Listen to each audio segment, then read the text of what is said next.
Marcoleta is recognized to interpolate. Mr. President, allow me to sponsor the budget of the Office of the Ombudsman. We respectfully submit for the body's consideration the fiscal year 2026 proposed new appropriations for the Office of the Ombudsman amounting to 6.5 billion pesos. Thank you, Mr. President.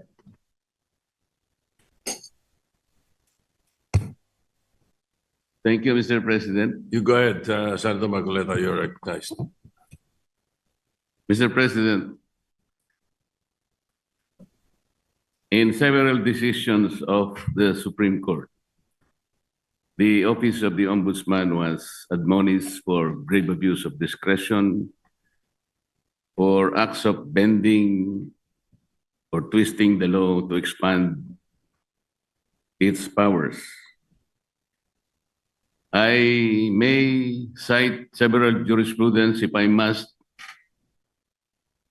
Mr. President,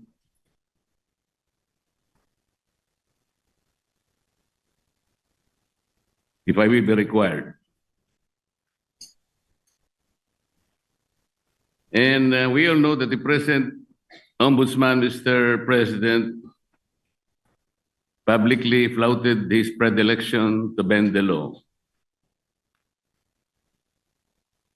Does he believe that these decisions of the Supreme Court are wrong and he is not bound by these decisions? Mr. President, the new ombudsman intimated to me that his direction is to abide by the Supreme Court decision, and the rule of law is supreme. And therefore is not correct, and there is no basis for flouting those statements publicly declared that bending the law is all right, provided that he is not breaking the law. Mr. President, it's a figure of speech, Mr. President. Mr. President, why figure of speech? The Office of the Ombudsman is a high office. We are not supposed to be guided by figures of speech. Our people might be misled into believing that it's all right to bend the law, provided we do not eventually break it.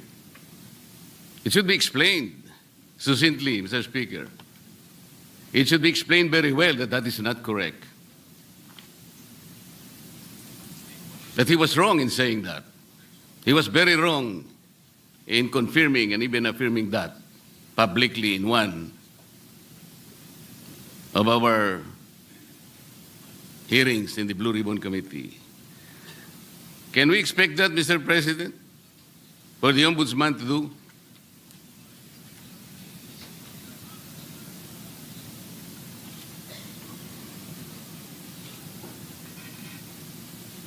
One minute suspension, Mr. President. Session suspended. Current ombudsman right now, he intimated to me that he is very strict in not bending the law. In fact, he also intimated that he will abide by the Supreme Court ruling, as he believes that the rulings are forms part of the law, and the rule of law is supreme, Mr. President. So he abides by those principles, Mr. President, and he will carry that in his tenure as the country's ombudsman, and especially in his quest to hold people to account and to put people in jail, who, especially those who transgressed our laws, Mr. President. So those are the principles that he abides by, and those are the principles he will carry in his duty as our ombudsman, Mr. President. Mr. President, abiding by that principle and acting otherwise is different. You say that you abide by the laws strictly, but you say publicly that you can bend the law. How is that? Doesn't the public need to be clarified very clearly on this matter? Mr. President, our people might be confused by that statement. That's why I am asking whether he can make a clarification or he can make public apology for saying that, Mr. President. And this will be good for the country. But Mr. President, we thank the good gentleman from Tarlac and Pampanga, Senator Marcoleta, for bringing this up. And this is an opportunity for the current ombudsman to clarify his statements. And this is actually the clarification that he is expressing to this august body, that he will abide by the rule of law and he will not bend the law to serve any other purpose, Mr. President, or to serve any other being, Mr. President. So, Can we, Mr. Sorry. President, that's why this is an opportunity, and as he intimated to me, that he will always put the rule of law as supreme, Mr. President. Mr. President, even for this issue alone, can I respectfully move that maybe we can suspend our rules? I want to hear personally the ombudsman to say it for himself.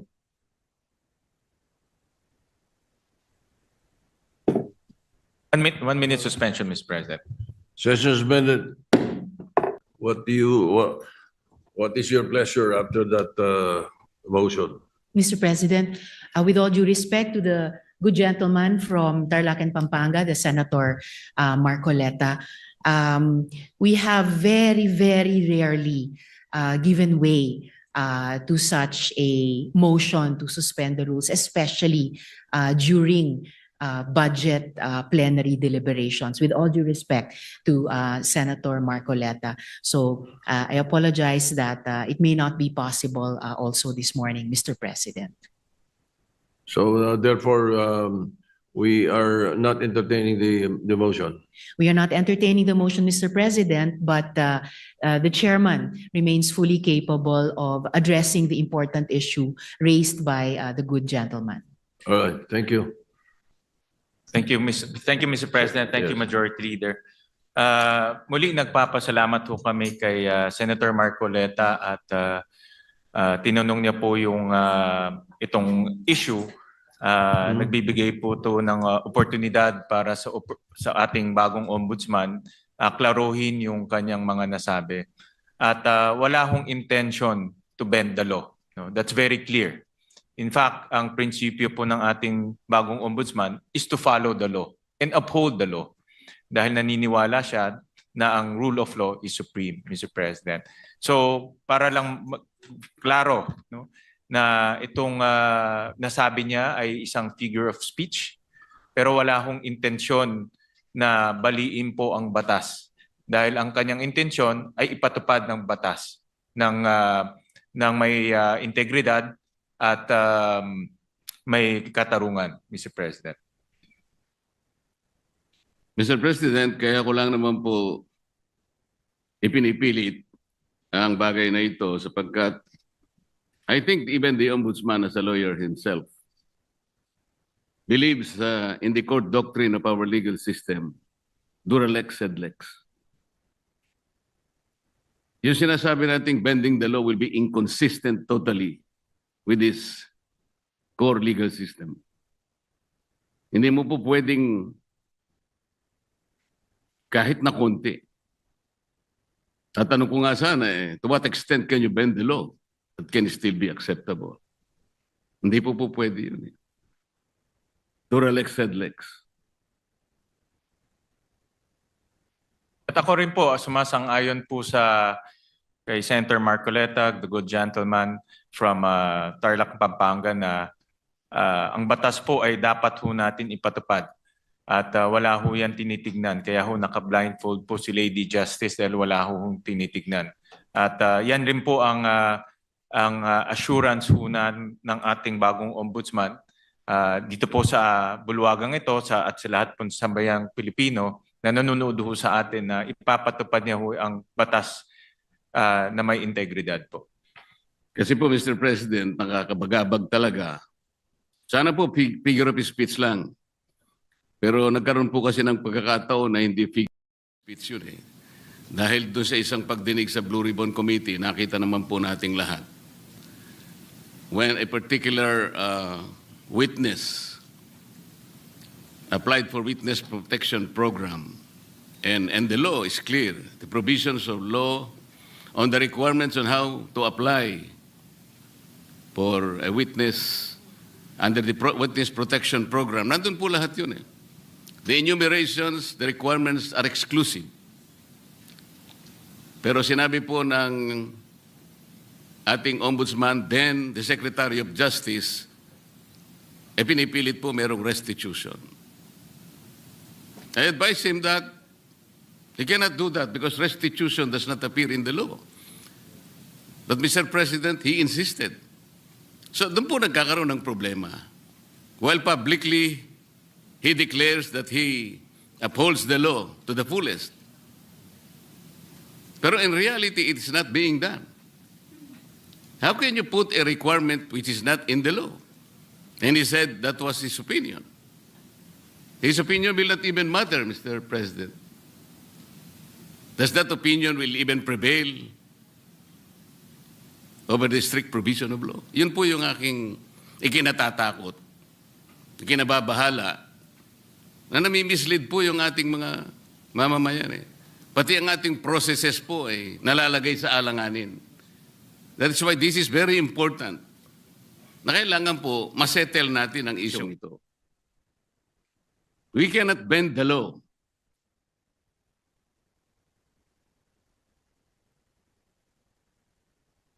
Kasi po, kapag pinanatili natin yun, it is as if the ombudsman has the power to refine the law or even revolutionize the law. No one can do that, Mr. President.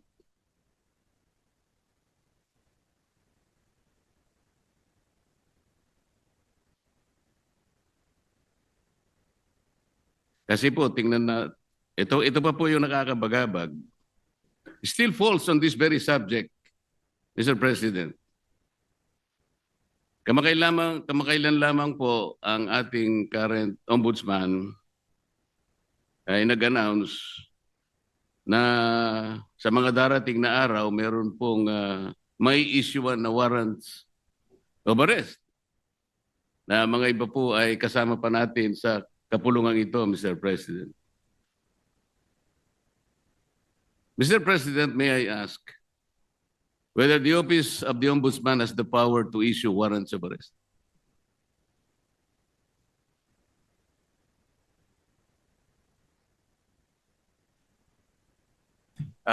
No, Mr. President. Ang trabaho na ho nila, ang pinaka-responsibility ho nila is to ensure accountability, Mr. President. Tama naman po yun at ako'y naniniwala. Pero bakit niya po kaya nasabi yun? That on such a particular date, warrants of arrest will be issued. Does he think that he can preempt the Sandigan Bayan or even the RTCs, Mr. President, to issue the warrants?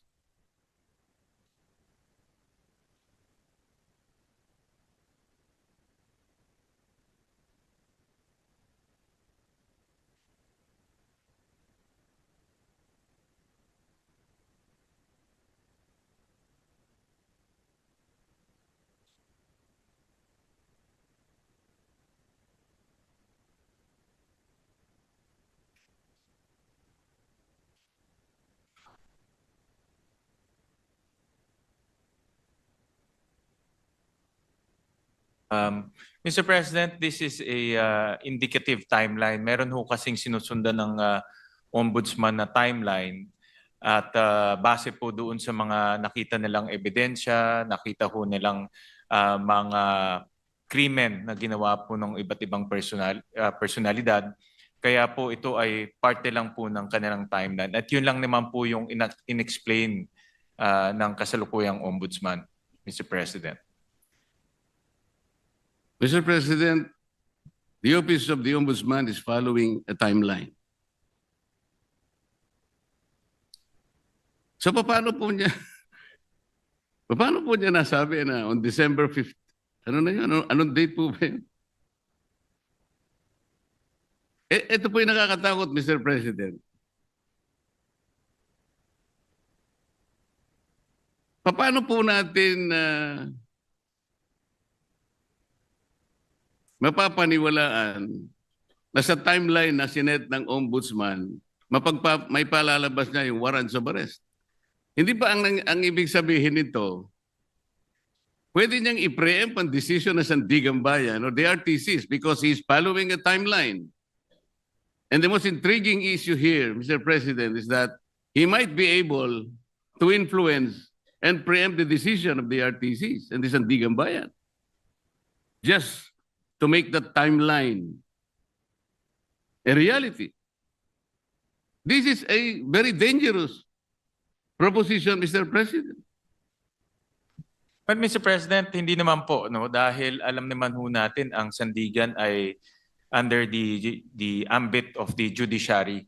Iba naman po ito sa trabaho po ng ombudsman. Pero bilang ombudsman, nakikita ko ho na dahil sila po ang magfa-file ng kaso, very optimistic ho sila na yung kanilang ifa-file na kaso meron pong kinahitnatnan at meron pong resulta. So yung resulta na gusto ho nilang mangyari ay mag-issue ho ng warrant of arrest. So, kasi very confident sila na yung kaso ay matibay. At very confident ho sila na yung ebidensya ay matibay. At yun din po ang gusto natin lahat. Ako po, very hopeful rin po ako na yung kanilang kaso at kanilang ebidensya ay matibay dahil ako rin po bilang isang Pilipino, gusto ko rin pong managot yung mga taong dapat managot. Pare-pare po natin gusto mapanagot natin ang may kasalanan, Mr. President. Wala pong debate doon. Hindi po yun ang punto ng pagtatanong na ito, Mr. President.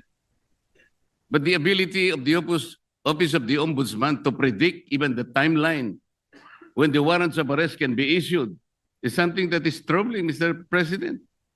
Parang ang mangyayari, ayaw ko mang isipin yun. Ayaw ko rin naman talagang mangyari yun. Somebody can even preempt or influence the time when the RTC or the Sandigan Bayan may eventually issue the warrants of arrest. Sana wala nang ganong klaseng announcement kasi nakakapagduda kasi, Mr. President. Tingnan po ninyo, when the Sandigan Bayan or the RTCs eventually issues the warrants of arrest, do you think the persons or kung sino man yung involved na yun, that the Office of the Ombudsman wants to be arrested, pwede nilang questionin yung impartiality ng Sandigan Bayan or even the RTCs? Because there was already a timeline announced by the office. This is the thing that is very intriguing, Mr. President.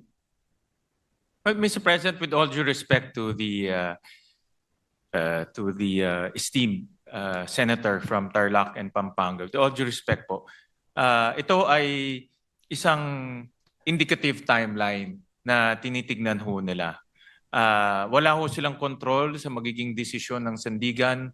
Wala ho silang control kung ano po magiging takbo sa Sandigan. Pero base po sa kanilang experience at base po sa kanilang pag-ayos ng kaso, lalo na po sa pagtingin po sa ebidensya, ito po yung tinitignan nilang timeline na pwedeng mangyari. Pwede rin ho yan hindi mangyari. No? Pwede rin ho yan iba po ang pupuntahan ng kaso. Pero naglalagay lang ho sila ng timeline para po makita naman ho nila kung ano po ang magiging takbo po ng kaso. At marami hong ganun. Actually, marami, pag nanonood po ako ng mga political shows sa YouTube, marami pong mga political analyst, mga legal analyst, sinasabi ho nila, ano po ang magiging takbo ng kaso, kailan po may makukulong, kailan po may i-issue ng mga warrant of arrest. Yan po ay based on their analysis and experience. Pero wala hong assurance, hindi ho yung magiging 100% na ganun po ang kinahitnatnan po niyan o ganun po ang kalalabasan. Ganun din po sa ombudsman. Ito po ay sa kanilang tingin ay posibleng mangyari. So do you think announcing a particular timeline, Mr. President, is even necessary?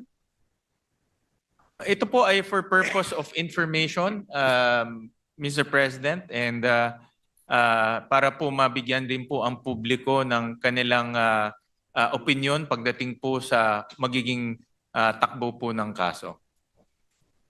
Mr. President, ang sinasabi po ng representasyon na ito, hindi naman kailangan pang i-announce yun eh. Dahil magkakaroon lang po ng pagdududa ang ating mga mamamayan, lalong-lalo na po yung mga taong gusto nating ipaaresto, sapagkat hindi naman kailangan na mag-announce pa. Kasi kapag sinabi mong meron po kaming timeline, parang siguradong-sigurado na po kasi ng opisina ng ombudsman na talagang mag-i-issue yung either the Sandigan Bayan or the RTC doon sa panahon na kanyang tinutukoy. Di bali, maiisip ninyo, nasa ilalim pala ng impluensya ng ombudsman o ng RTC, ang mga korte, naiimpluensyahan pala ng ombudsman ang mga korte. Ganun po yung magiging maaring isipin eh. Maring hindi totoong yun ang gustong gawin ng ombudsman. At naniniwala naman ako na hindi niya intention yun. Ngunit para bigyan po ninyo ng pagdududa ang ating mamamayan, lalong-lalo na po yung mga taong involved nga at gusto niyong ipa-aresto, parang hindi kailangan pong mag-announce pa eh. That is the only point, Mr. President. Yeah, I'm sure andito po ang ating ombudsman at nakikinig ho siya sa mga suhestyon ng ating senador at bibigyan ho nila yan ng konsiderasyon.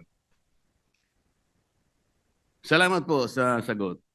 Mr. President, yung ating pong deputy, ano yung tawag doon? Deputy Overall Ombudsman ay taga-Bisaya, Mr. President.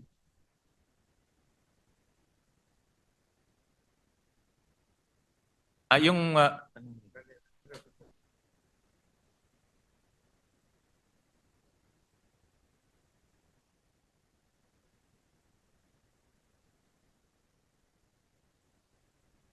taga Mindanao po yung ating current Deputy Ombudsman. Tama ho kayo. Overall Deputy Ombudsman. Overall Deputy Ombudsman is from Mindanao, but he is also the Deputy Ombudsman for the Visayas, Mr. President. Opo, tama ho. So- yung acting po, yung acting. The overall Deputy Ombudsman and also the Deputy Ombudsman for the Visayas regularly travels from his place to Luzon and nga magastos po yun. Necessary po ba na sino po nagmamanage sa Ombudsman Office sa Cebu?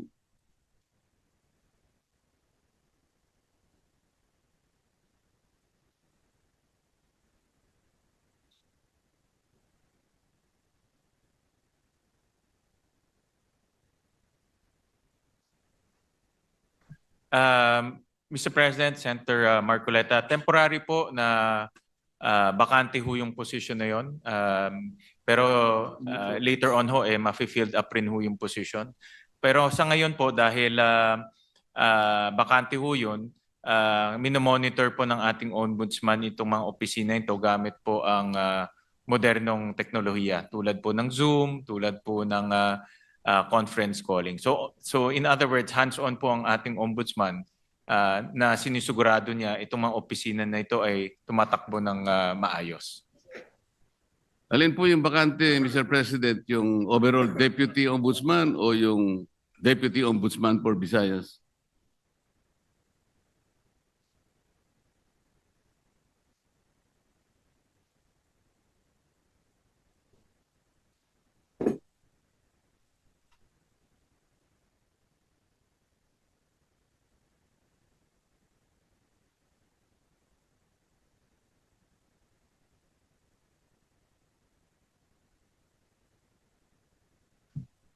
Ang bakante po ay yung overall deputy ombudsman for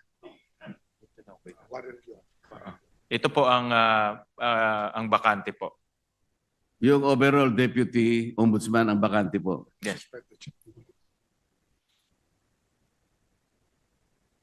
Dahil po suspended yung current overall deputy ombudsman. Kasi po kaya ko tinatanong to, Mr. President, napakagastos po yung regularly na pagta-travel po ng Deputy Ombudsman. Galing pa siya ng Mindanao. Meron pa siyang gawain dito sa Maynila dahil nga overall Deputy Ombudsman. Naisip ko po na unnecessary expense po yan sa opisina ng Ombudsman. Ang direction po ng ating bagong ombudsman ay talagang gawing episyente po ang opisina. Natural lang naman po kung may bagong liderato, inaayos niya yung kanyang opisina sa nakikita niyang pinaka-episyenteng struktura, Mr. President.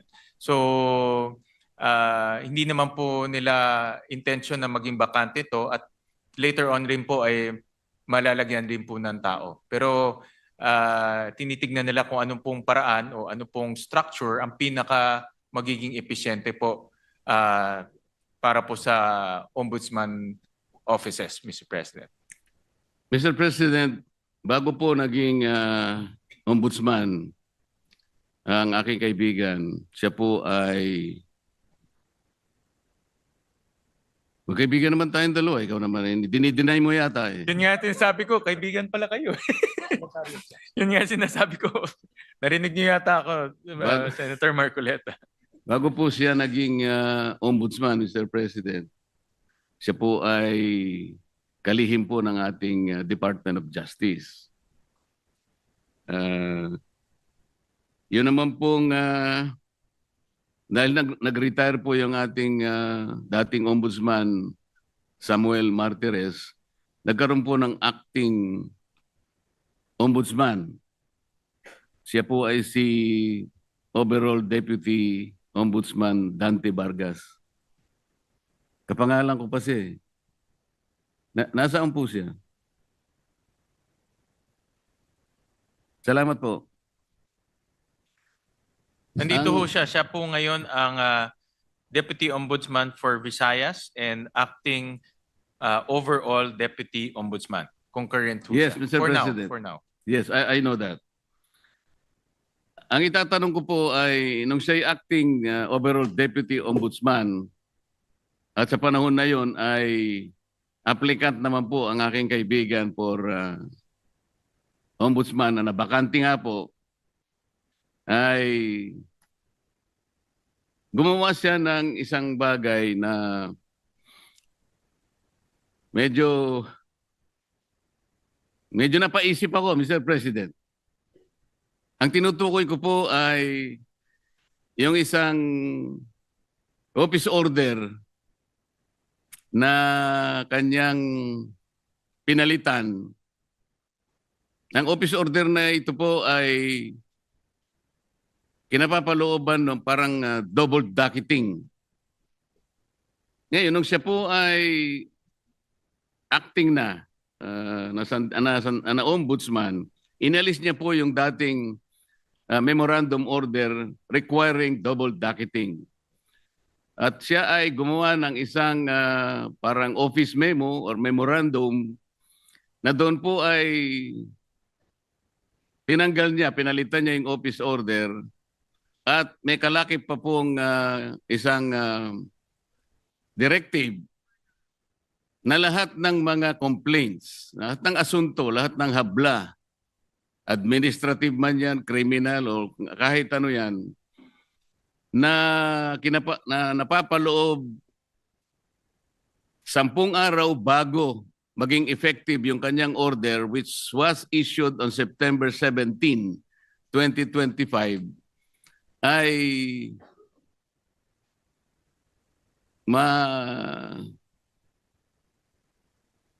mawawala po yung sa docket. Ibig sabihin, ma-undocket yung mga complaints. 10 araw bago ma-issue yung kanyang memorandum circular or memorandum order. Mr. President, nagkataon po, kung di ako nagkakamali, September 15 yata, ay nag-file ng complaint sa maraming opisyales ng ating pamahalaan. Kasama po yata si noon ay dating Secretary of Justice, ang aking kaibigan. Sa makatid, napaloob po siya doon sa 10 araw na siya sinasabi doon sa kanyang directive na mawawala po yung docket. Ang ibig sabihin po noon, Mr. President, pag nawala yung docket number,